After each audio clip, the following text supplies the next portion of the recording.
keni nisur.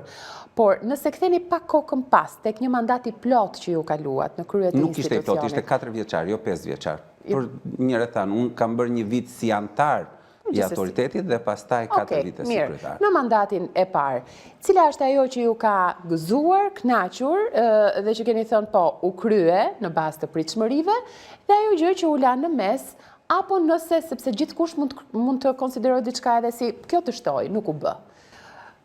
Nëse I marrim të dy anët e medaljes, ju ç'më thoni? Dështimi është shumë I thjeshtë. E kisha më tepër për ta. E njoh. Përpara disa ditësh isha që u riprezentova të themi pata një takim formal me stafin tim ku ju komunikova ata ishim të dinin nga media kështu me radhë si ishte nevojshëm, po sido qoftë.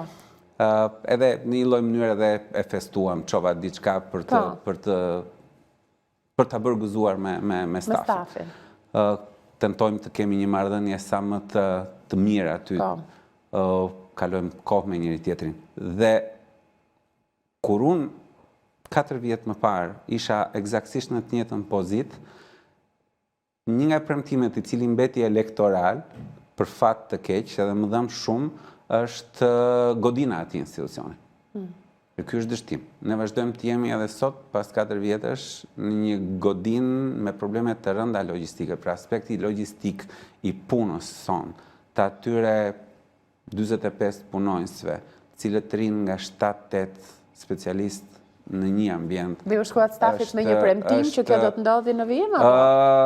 Firma ime e fundit, absolutisht firma ime e fundit si kryetar në mandatin e parë, ka qenë në një marrëveshje me Korporatën Shqiptare të Investimit për godinën e re ku do të jetë